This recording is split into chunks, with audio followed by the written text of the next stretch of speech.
Bom dia, boa tarde ou boa noite. Eu não sei de que horário você está assistindo esse programa, mas eu tenho a alegria de estar começando mais um Na Fita do Tempo, que é esse canal de história da igreja. Como você pode estar percebendo, como você pode perceber, eu estou rouco. Até o fundo é um fundo diferente do que eu costumo gravar, porque eu me mudei recentemente e estou ainda em processo de mudança, mas não queria ficar sem fazer esse programa, que é um programa que eu acho muito importante e que eu tenho a honra de receber o reverendo Donaldo Bueno, que foi meu professor, foi o coordenador pedagógico, meu professor no Seminário Presbiteriano de Campinas. E a gente vai falar sobre...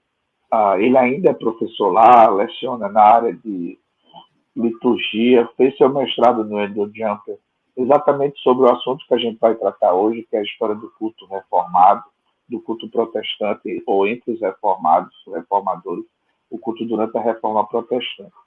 E já aproveito a oportunidade para fazer propaganda do livro dele.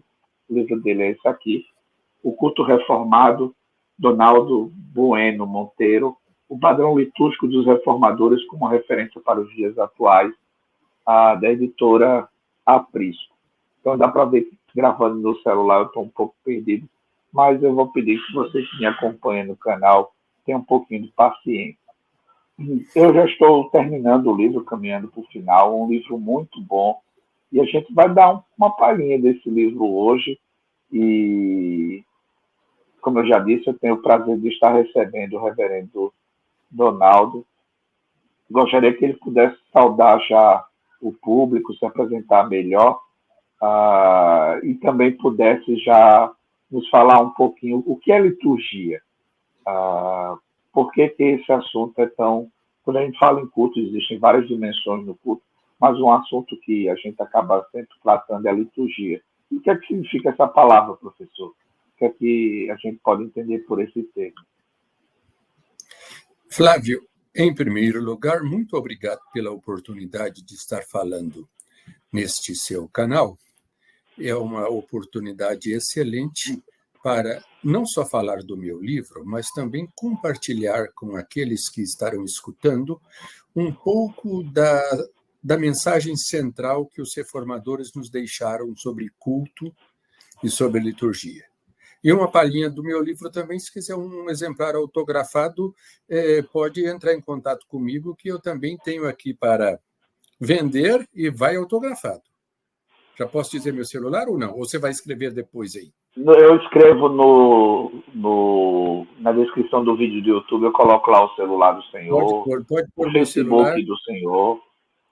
Então, porque aí você pode, quem quiser, pode entrar lá e dar o seu nome, endereço, todas essas informações, e aí você recebe um exemplar, olha, autografado pelo autor.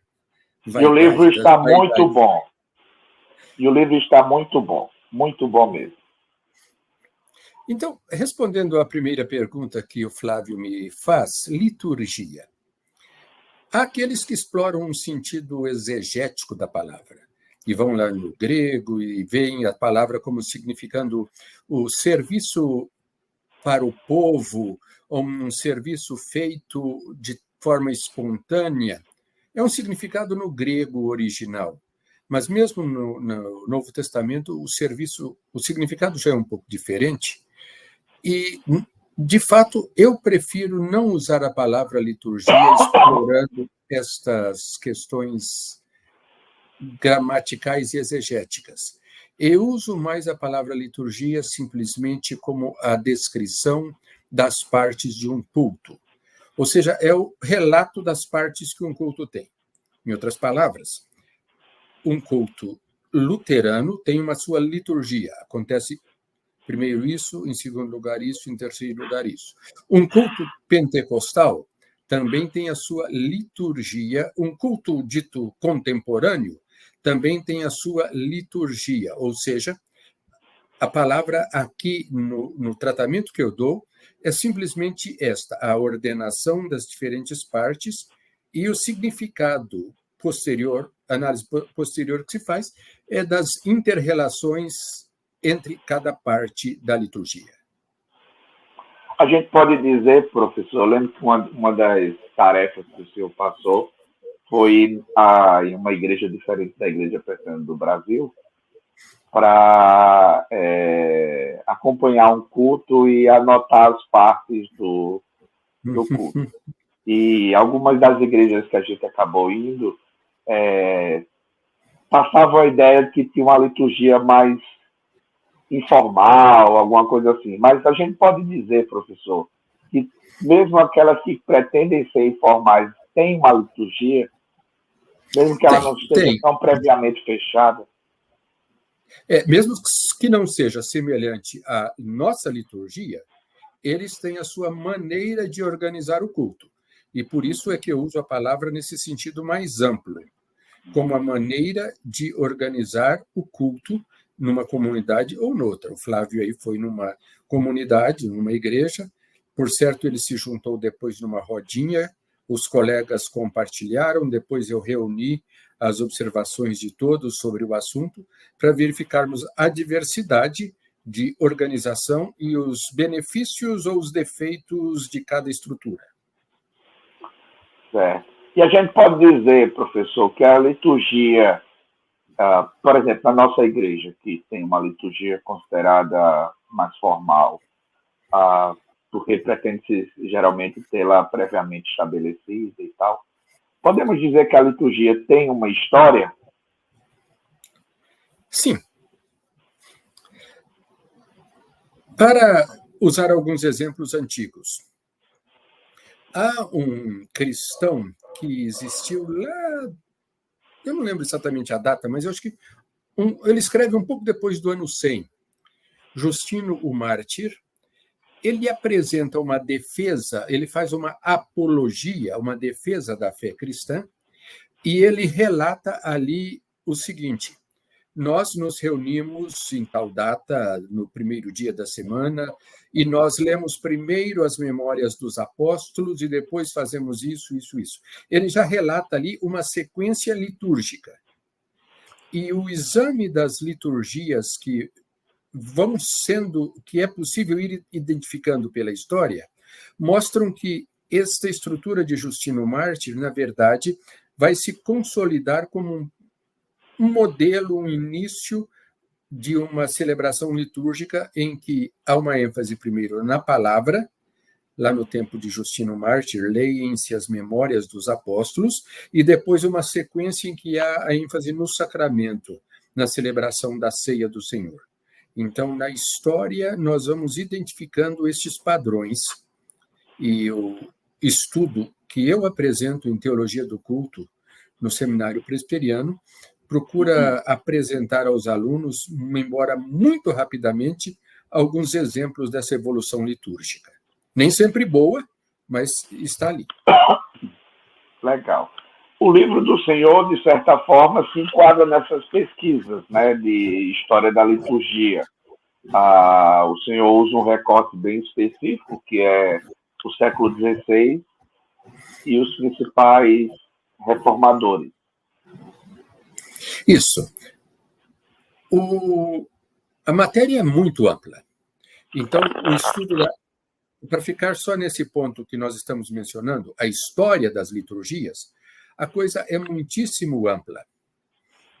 Eu tenho um livro aqui na minha biblioteca, acho que ele não está visível dessa maneira, mas ele deve ter umas 800 páginas em que o autor contempla e descreve uma série de procedimentos litúrgicos. Aí eu foquei só nestes 4 reformadores e só naquilo que estava escrito, ou seja, apenas aquilo que fora proposto por eles em documentos escritos, em livros ou manuais. No caso, Lutero, Zwinglio, Bucer e Calvino.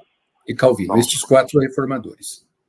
E os reformadores, professor, eles romperam definitivamente com a tradição medieval de liturgia? Como foi esse processo? Aproveitou alguma coisa? Deve ser notado que os reformadores são reformadores. não são iconoclastas.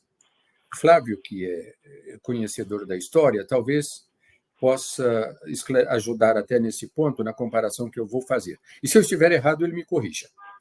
Na Revolução Francesa, houve um desejo de mexer com tanta coisa que eles modificaram o ano e parece-me que mudaram o nome dos meses e tudo, e acho que até quiseram acabar com a semana de 7 dias e criar uma ideia de 10 dias. Seria isso, Flávio? Exatamente isso.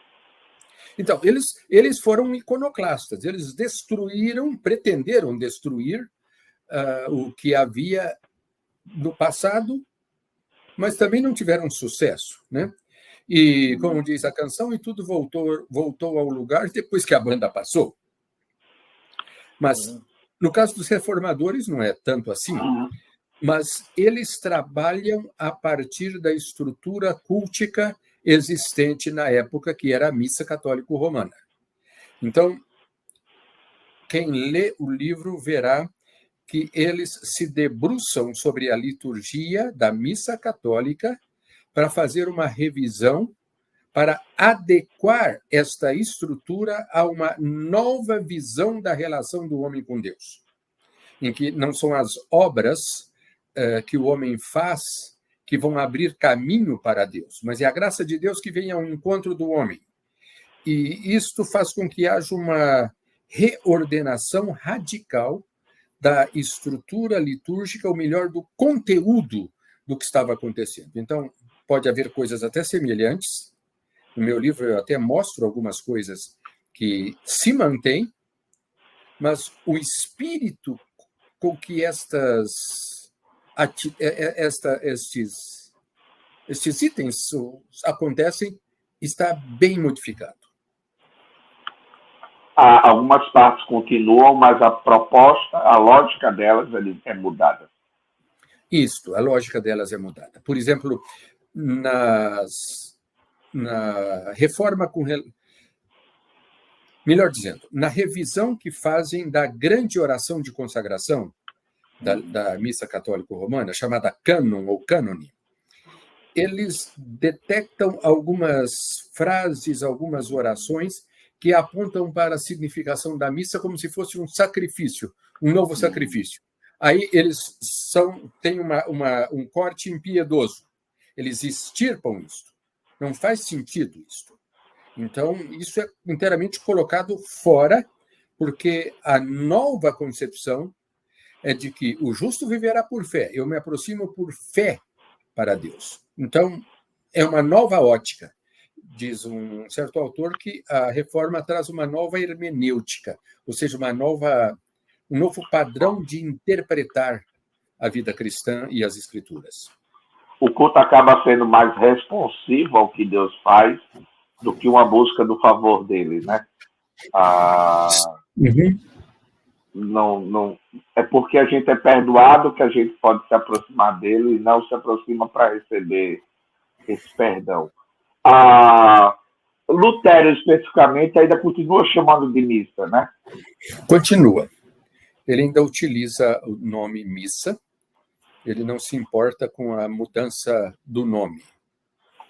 E o pessoal costuma pensar que missa, eu já ouvi o pessoal falando, missa tem a ver com o sacrifício de Cristo, alguma coisa assim, e não é essa a origem do termo, ou não é esse o ponto inicial do termo, a origem do termo não é isso, a origem não é essa. A origem tem a ver com a prática da igreja do seu início, no período dos pais da igreja, de ter um momento em que aqueles que não eram batizados não participavam mais do culto. E aí tinha uma expressão em latim que dizia que eles podiam ir. Missa tem a ver, então, com mandar as pessoas saírem daquela reunião, porque aquele momento seria o momento do mistério, seria o momento apenas da Eucaristia, da Santa Ceia, seria o momento apenas daqueles que já eram batizados. Mas não tem a ver com o sacrifício. Então, Lutero não viu problema em manter o nome missa. E quais foram as principais contribuições de Lutero, assim, de mudanças, professor, do culto? É interessante notar que, de início, Lutero foi apenas demolidor. Na obra O Cativeiro Babilônico da Igreja, de 1520, então lembremos, 1517 são as 95 teses. Em 1520 é o Cativeiro Babilônico da Igreja. Neste ano, Lutero produziu, acho que 5 ou 6 obras. E há uma coisa muitíssimo interessante. E não é um nome muito carinhoso, né? Assim... Não, já não é. Esse livro é considerado como a marca da ruptura de Lutero com o padrão cultico e o estilo vigente.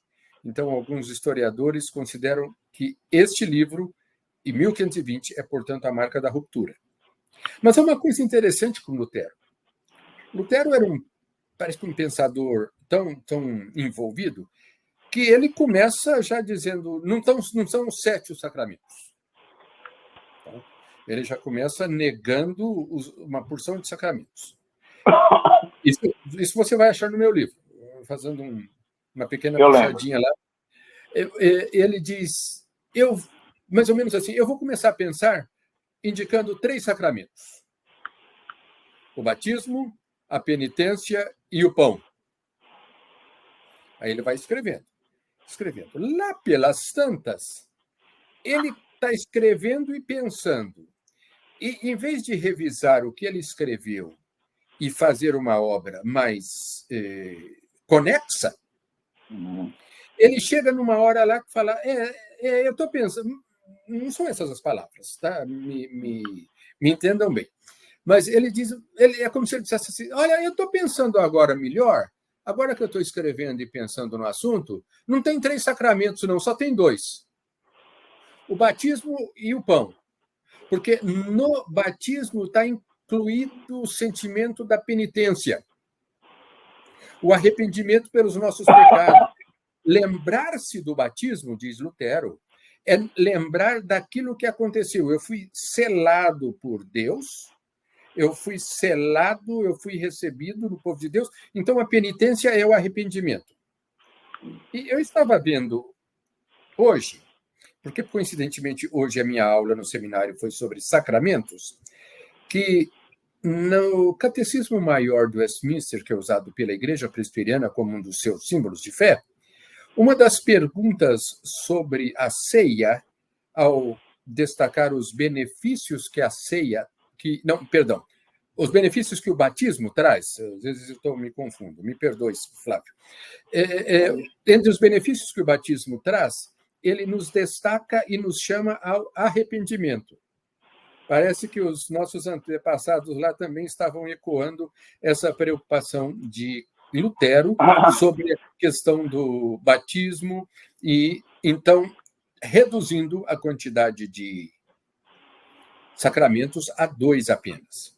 Então, é curiosa essa observação, eu pensei nisso, inclusive, quando estava lendo o livro do senhor, porque esse é um tema meio confuso na teologia luterana, porque além de Lutero, na mesma obra, falar uma coisa uma hora e depois, não, eu estou pensando melhor e tal, o Melanchthon, na apologia da Confissão de Augsburgo, ele trabalha com três sacramentos. Ele mantém a penitência como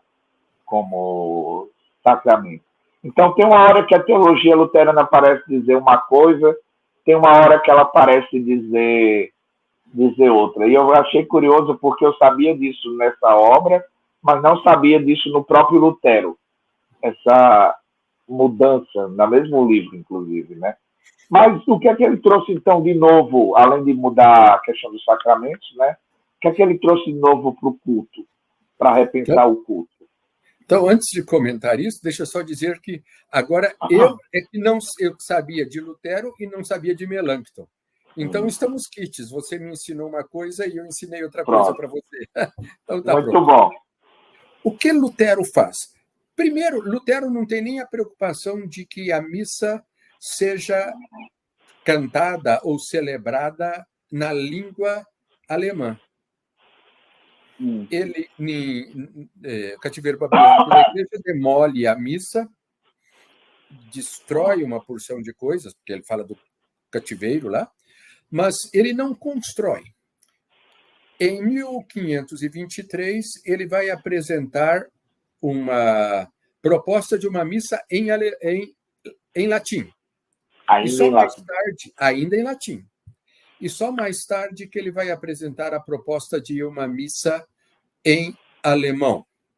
Embora ele diga que nas grandes cidades, nas catedrais, nas universidades, ainda se mantém a missa em latim, porque, na verdade, o latim era a língua franca, era o inglês da época nessa comparação. Então, o que ele traz de diferente? Ele traz, de início, esta limpeza do ritual, ele traz a comunhão em duas espécies, ele traz o celebrante voltado para o povo, e ele traz também a frequência da celebração para celebração da participação semanal do povo em duas espécies nos domingos. Isso foi uma coisa que eu aprendi também no livro, que na igreja medieval eu não sabia disso. O povo só participava uma vez ao ano e só com um elemento, só com uma espécie. Só com pão, e como continua ainda na Igreja Católica até hoje, né? Só que agora toda missa em tese tem Eucaristia, né? Mas o que foi novo. Só em um elemento. Mas o que foi novo que eu não sabia, isso eu sabia. O que eu não sabia é que, mesmo só participando de um elemento, isso só acontecia uma vez, uma ou quatro. Não, uma não. Acontecia na Páscoa, na Pentecostes e no Natal, eu acho. Não, isso é na Reforma. Isso é nos reformadores. Na Igreja Católica, há uma decisão de um concílio. Eu acho que. Eu vou dizer aqui, mas não tenho certeza. Então, quem estiver ouvindo, vá aos seus livros de história e confirme. Mas acho que é no quarto concílio de Latrão. Latrão é uma capela, uma igreja em Roma. Lá por volta de 1100, 1200, é que se decide claramente que os leigos só participarão de uma espécie, só participarão do pão. E uma vez ao ano. Uma vez por ano na Páscoa. Verdade. Isso já gera uma...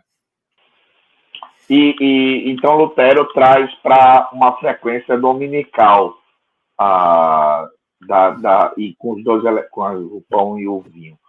Professor, e a música? Lutero, como era essa questão da música em Lutero? Lutero já havia falado nos seus documentos anteriores do valor da música. Depois ele vai apresentar uma defesa da música, embora lamente que não hajam tantos cânticos adequados para serem cantados. Em dada ocasião, salvo engano, 1524, as coisas já não estão muito frescas na memória, porque quem olhar aí a data da minha defesa da monografia verá que já se vão 12 anos, né? E há coisas que fogem da cabeça. Eu dei uma olhada ali, mas não fixei tudo isso. Mas acho que é 1524 que Lutero reúne junto de si mais dois músicos. E eles começam a aperfeiçoar, a fazer melodias ou a simplificar melodias e a fazer textos para serem cantados pelo povo. Então, ele começa a desenvolver uma enologia, começa a preparar textos, e muitas vezes são textos que remetem aos textos da missa, mas aí traduzidos para o alemão. E a partir daí vai se desenvolver uma enologia luterana muitíssimo rica. A partir daí. Mas fazer o povo cantar era outra coisa. Já era outra coisa. E Zwinglio a música já foi um problema para Zwinglio, né?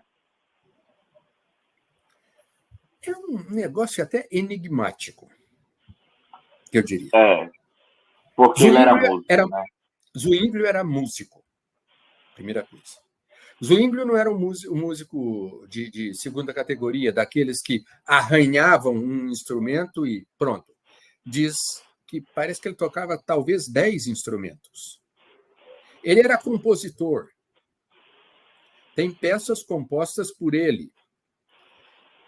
Mas ele corta na carne. Ele extirpa a música do culto, usando uma série de argumentos. Então, vejam que eu diria até que a atitude de Zwinglio é uma lição para os músicos de hoje. Porque há muito músico que fica tão enlevado com a sua própria música, com a sua própria capacidade de tocar, que esquece de subordinar o seu talento aos preceitos da Escritura. Eu acho que isso é uma coisa muitíssimo importante. Eu sou músico também. E eu vejo como que, às vezes, nós somos tentados a simplesmente vou mostrar o meu talento, a minha habilidade. E músico, cá para nós, é uma personalidade meio difícil. Então, às vezes, alguns são muito cheios de não me toques. Melindres. E dá um problema na igreja. Mas nós não estamos falando disso. Vamos adiante. E professor, quais foram, além dessa questão da música, né, de Zwinglio entender que não havia passagens que ordenassem a música, né? O que mais foi importante de Zwinglio para o culto? Zwinglio tem algumas modificações interessantes. É na igreja de Zwinglio, na igreja de Zurique, que pela primeira vez as pessoas comungam assentadas nos seus lugares. Porque o sistema luterano e mesmo o sistema calvinista propunha que as pessoas fossem à frente para participar dos elementos. Mas em Zwinglio, não, as pessoas ficam assentadas e são servidas nos seus lugares, já então uma coisa diferente. Uma outra coisa diferente e que vai afetar profundamente as relações intereclesiásticas da época é a posição de Zwinglio quanto à ceia.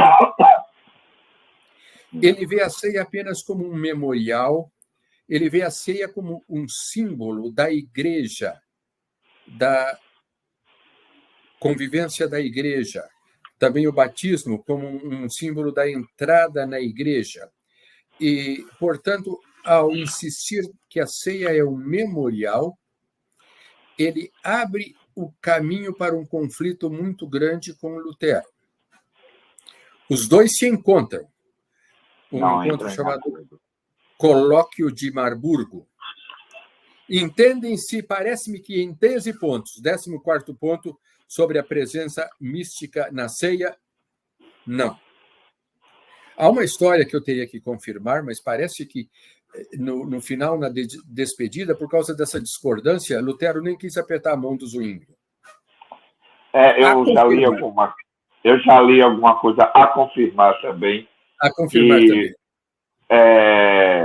Lutero colocou bem grandão assim, botou assim, bem grande o meu corpo. Parece que destacou o do texto bíblico.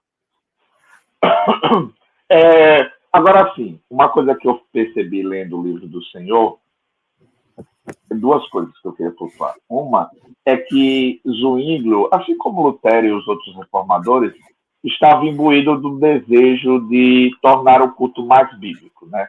Por mais que a gente possa discordar, e o senhor faz essa observação, a gente possa discordar da interpretação dele, mas é motivo de admiração o desejo dele de sujeitar ou de subordinar o culto, a sua liturgia, a palavra de Deus. Uma outra coisa que eu achei interessante do texto do Senhor sobre Zwinglio é que, me corrija se eu estiver errado, é que, por causa dessa visão memorialista de Zwinglio, ele tinha uma percepção de menor frequência da ceia ao longo do ano, certo? Certo. E acaba, na minha opinião, perdendo uma riqueza litúrgica e até para a vida espiritual, nossa vida espiritual, nossa vida piedosa, nossa piedade, a participação frequente da ceia acaba reduzindo a frequência. Eu acho que isso é uma coisa que não foi legal, assim, embora a ressalva que eu fiz antes, né? Ele tivesse a intenção de ser o mais bíblico possível. Agora, um personagem que a gente conhece pouco no Brasil é o Martin Bucer. Embora tenha já um seminário com ele, a gente lê pouco sobre ele. Mas a nossa tradição deve muito a ele, né? Bucer é um reformador esquecido. Eu li um autor que diz que até 1890 pouco se falava de Bucer. Tanto é que uma obra escrita por volta de 1850, de um autor norte-americano que preocupou-se com liturgias, inclusive esta obra está em português, nesta obra, onde há diferentes liturgias, o compilador comete um grave equívoco. Ele disse que Calvino foi para Estrasburgo e, em Estrasburgo, Bucer foi discípulo de Calvino. Ocorre que não é verdade isso, mas isso se deve, na verdade, de fato, a um equívoco deste autor que escreve o livro, porque em 1850 pouco se sabia sobre Bucer. E Bucer era 18, 19 anos mais velho que Calvino, e Bucer chega a Estrasburgo bem antes de Calvino, e ele estava ali já com um consolidador da reforma quando Calvino chega à cidade. Bucer tem um papel muito importante ali. Ele chega a Estrasburgo em 1523 como um padre expulso da paróquia de onde ele viera, porque ele era um padre casado, tinha se casado com uma freira, e a mulher dele estava grávida. Quer dizer, tudo motivo de escândalo. Mas já no ano seguinte... Católico. Para o padrão católico e para a cidade, então, que a reforma estava iniciando-se em Estrasburgo. Mas já no ano seguinte, Bucer já está envolvido na publicação de uma obra muito importante, muito seminal para a questão da liturgia. Era uma proposta litúrgica de Bucer e de outros 9 pastores, ou 9 com ele, não sei, sobre um padrão litúrgico adequado a estes novos princípios. E ele tem uma liderança muito grande. Ele era um cidadão muito diplomático. Então, ele viajava bastante para outros lugares, para tentar dialogar com outros reformadores, para apaziguar. Tanto é que, em uma dada ocasião, os maiorais da cidade lá falaram, não, o senhor vai viajar, mas então vamos designar 2 soldados para acompanhá-lo. Pense, era a cavalo, por aquelas estradas, sem polícia rodoviária, sem polícia federal para proteger você, sem escolta. Então, vão 2 soldados da cidade acompanhar o senhor nas suas viagens para proteção.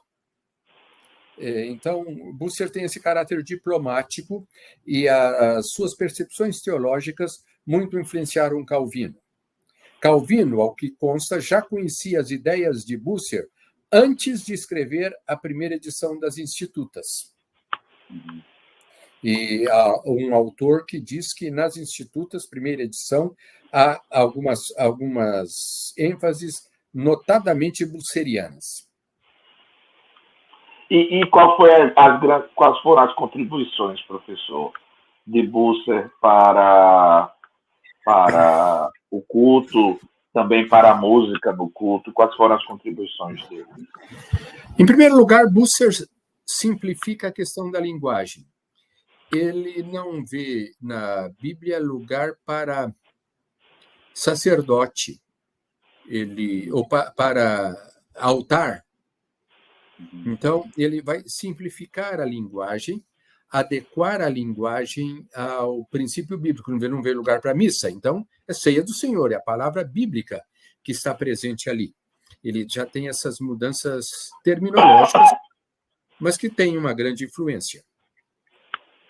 Ele também defende o uso de hinos e cânticos. Ele defende, num certo sentido, os salmos, mas defende também o uso de hinos, com uma fundamentação bíblica muito grande, com um embasamento bíblico bem acentuado.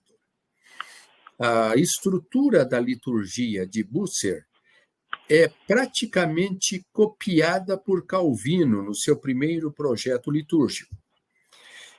Lembrando que a liturgia de Bucer, ou seja, a liturgia de Estrasburgo, já é uma liturgia que reforma a missa. Então, num certo sentido, você tem esta genealogia do culto calvinista, passando por Bucer e passando pelas reformas acontecidas até antes de Bucer em Estrasburgo e a missa católico-romana.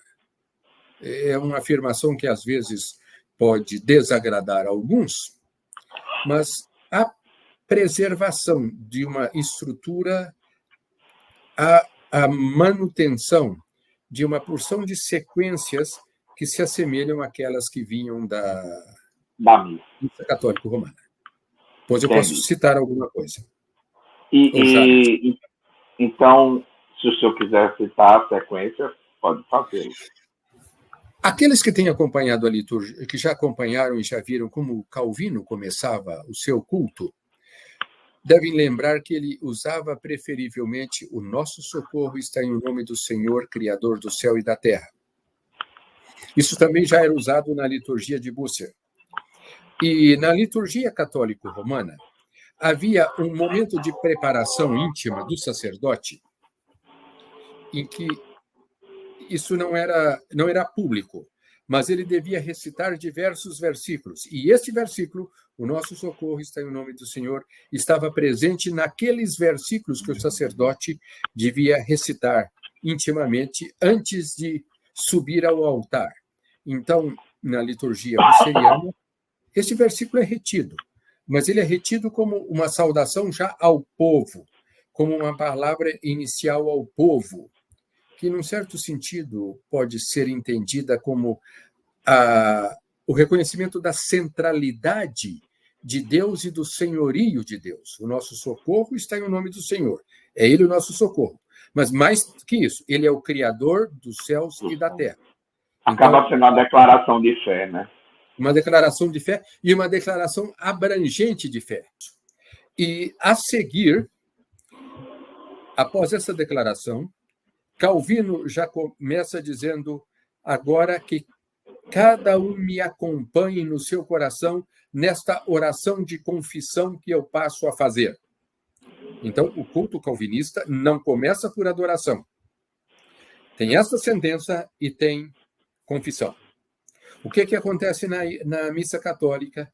A missa católica, o primeiro cântico, na missa católica, o primeiro cântico dela era o Kyrie eleison. Kyrie eleison, expressão grega, que significa Senhor, tem piedade de nós. Então, a missa católica também começa pela compunção pelo pecado, pela tristeza pelo pecado, e não como nós fazemos hoje, imitando Isaías 6, pela adoração. Então, vejam que já temos aspectos aí da liturgia calvinista, que remete à liturgia buceriana e que remete a padrões da missa católico-romana. E que o nosso padrão contemporâneo mudou um pouco.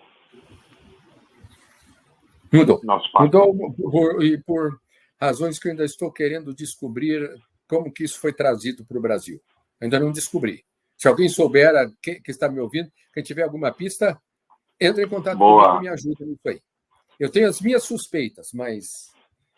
Mas aí escreve lá nos comentários a suspeita, não diga só para o professor, não, diga para a gente também.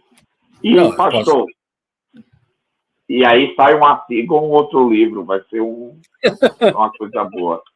É. E, professor, e Calvino? Eu já estou na 100ª página do livro, estou na parte sobre Calvino, não terminei o livro ainda.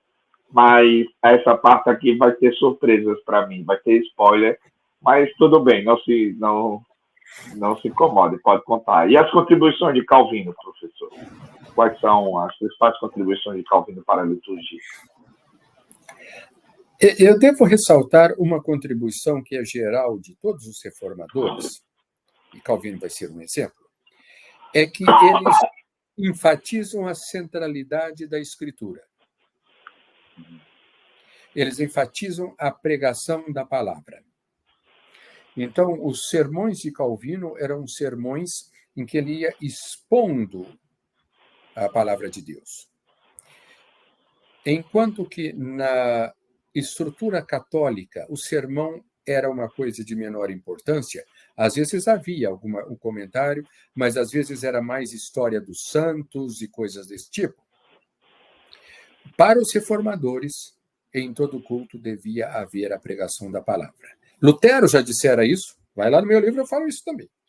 Eu dou essa dica também, da posição de Lutero sobre pregação. Zwinglio assume o pastorado em Zurique, abre o Novo Testamento grego e começa a pregar em Mateus. Na liturgia de Bucer, na liturgia inicial, não havia previsão de pregação, mas logo nas primeiras reformas já havia a previsão de que se pregasse todo o culto. E Calvino também nos ensina nesse sentido. A importância da pregação, da exposição da Escritura. É uma coisa uma exposição continuada, né? É uma exposição continuada. É o que nós chamamos tecnicamente de lessio continua, expressão do latim, lição como leitura da Escritura, contínua. Tanto é que Calvino foi expulso de Genebra por um problema lá relacionado até com Eucaristia e com o uso de certos padrões litúrgicos copiados de Berna, que ele não concordou. O senhor tem 72 horas para sair da cidade, então Calvino, Farel e um outro pastor cego alugaram cavalos, porque nem cavalos eles tinham, e foram embora. Calvino vai para Estrasburgo. Lá ele tem anos muito bons, muito tranquilos, como vimos com Bucer. E, na dada altura, Genebra fala, a gente precisa daquele homem. Então, manda uma delegação lá. Senhor Calvino, convidamos o senhor para voltar. Ele, volto não. Voltar. Eu acho que na terceira embaixada é que Calvino realmente concordou. Então Deus está me chamando para ir para lá. Para usar uma expressão nossa hoje, Calvino reconhece que ele está indo para o rabo do foguete. Ele está indo para enfrentar problemas, mas ele sente o chamado para ir. Mas o que eu quero destacar agora é o seguinte. Calvino havia parado a sua pregação em um determinado versículo da Escritura. No primeiro culto que Calvino celebra do seu retorno, ele pega no versículo seguinte e manda ver o seu sermão.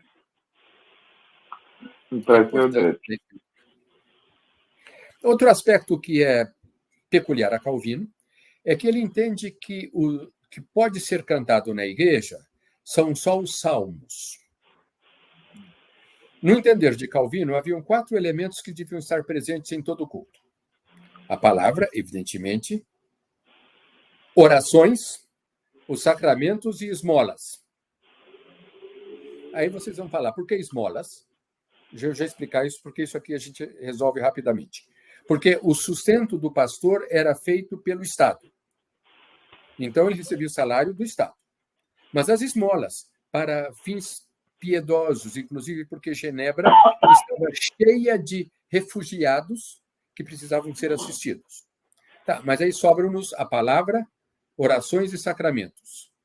Sobre a questão de sacramentos, frequência de sacramentos, se o Flávio perguntar, eu respondo depois, mas eu quero destacar agora é o seguinte, orações, mas cadê hinos?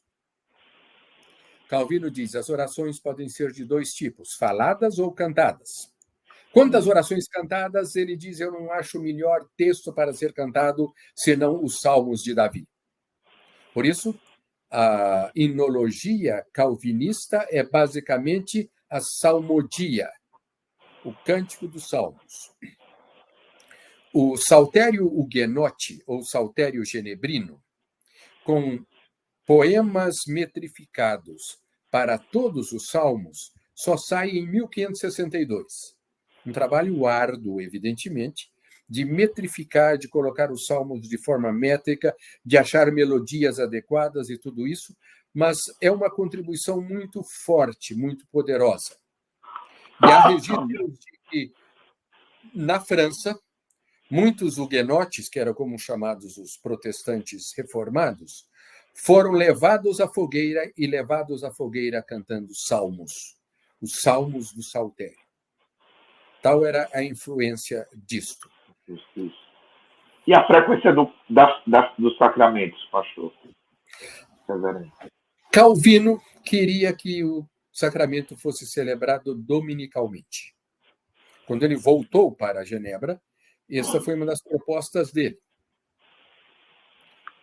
Não, senhor Calvino. Podiam, então, fazer mensalmente e rodiziando entre as diversas igrejas de Genebra. Não, senhor Calvino. Aí, o que vai ser? Natal, Páscoa, Pentecostes e eu acho que em outubro. Agora eu não estou lembrando. Porque eles seguem, de certa maneira, o padrão do que seria o herói da reforma suíça, que era Zwinglio. Porque Zwinglio havia determinado e havia ficado assentado em Zurique que a ceia seria celebrada no Natal, na Páscoa, Pentecostes e no dia dos padroeiros da cidade de Zurique. Estranho, né? Estranho, né? Mas ainda não há um amadurecimento bem claro sobre todas essas coisas. Então, a cidade tem padroeiro, tudo bem, são padroeiros da cidade, e neste dia vai ter celebração eucarística, 4 vezes por ano. Em Genebra, então, a liderança da cidade, que era quem tinha o poder de decidir as coisas, 4 vezes também. 4 vezes também. E é interessante perceber, e o livro mostra isso, uma gradação de envolvimento cada vez maior do povo com o culto, né? Isso é uma contribuição importante para a teologia do culto reforma dos protestantes, né? Cada um deles contribuiu para que a igreja estivesse mais envolvida no ato litúrgico e não só os padres, no caso da missa, os pastores. Pastor, caminhando já para o nosso final, o senhor tem alguma coisa que gostaria de falar que eu não perguntei? Pontuar alguma coisa? Eu diria que é prudente observarmos o que está permanente no ensino destes reformadores. O que temos a pensar? A centralidade da palavra.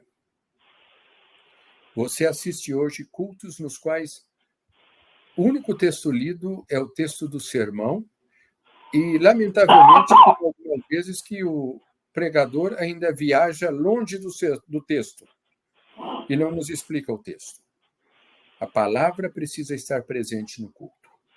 Ela é central no culto. E uma das coisas também, o Flávio destacou, a questão da participação congregacional, da participação do povo no louvor, no cântico. Hoje, há ocasiões em que a equipe de música que está lá na frente faz uma execução tão privativa deles que o povo não canta, que as caixas de som estão em volume tão alto que não se ouve a voz do povo, não se tem essa impressão que o povo está cantando.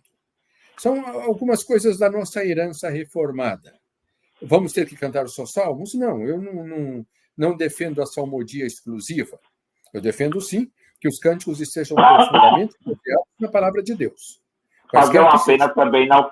Desculpa, professor, mas é uma pena, eu também não defendo a salmodia exclusiva, mas é uma pena não cantar os salmos também, né? Tipo, parece que a gente ficou com medo. Eu trabalhei na igreja holandesa, era muito bom poder cantar os salmos. Cantava em corinhos, como a gente chama ainda, mas também os salmos. E a igreja tem desaprendido a cantar os salmos. É uma pena. Okay.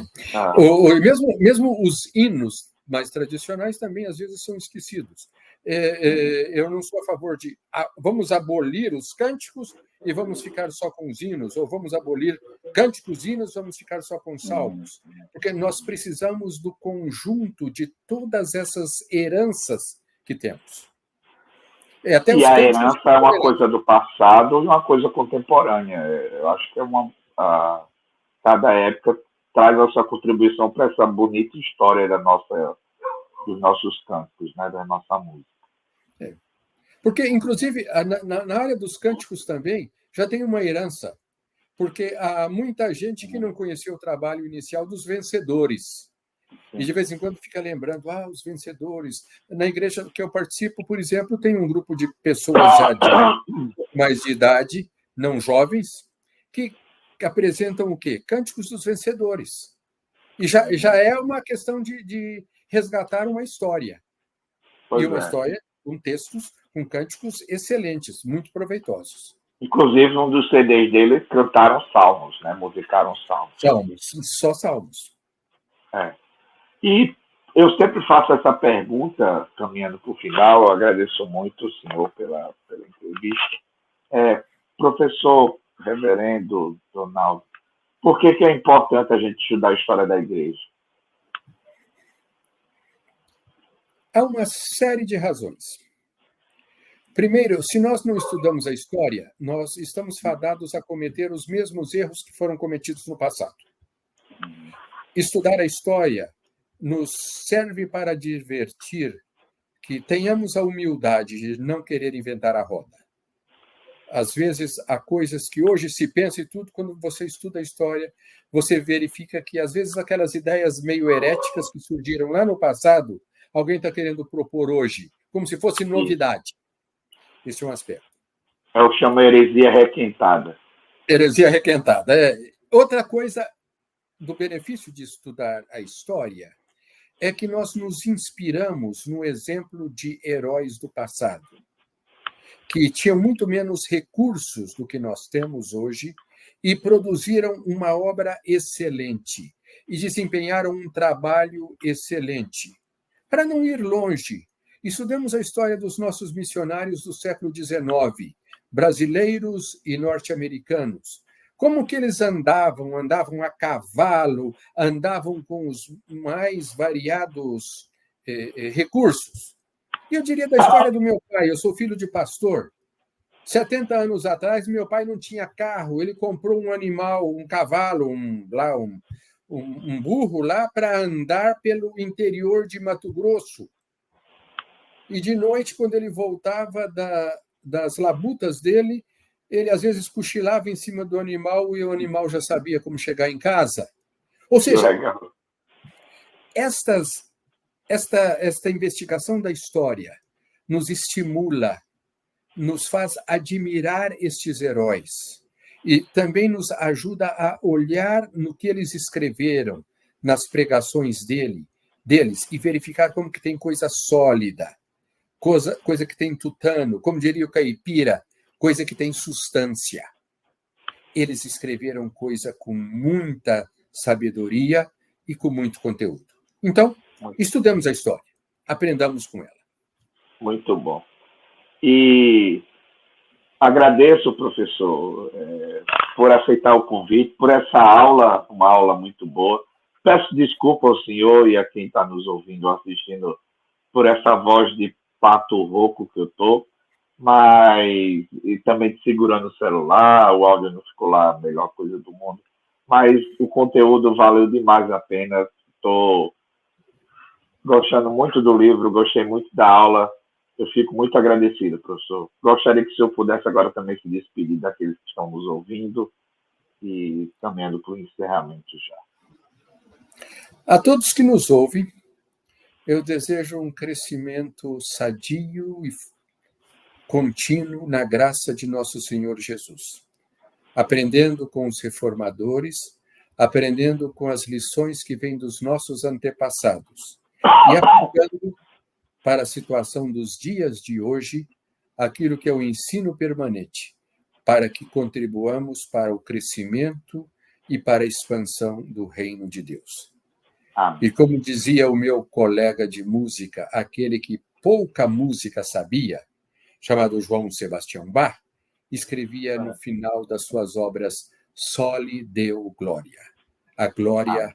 somente a Deus. Amém. Amém. Deus nos abençoe. Amém. Então, você que nos assiste, muito obrigado por ter acompanhado até aqui. E a gente se vê no próximo programa, Na Fita do Tempo. Que Deus nos abençoe e até logo. Até logo.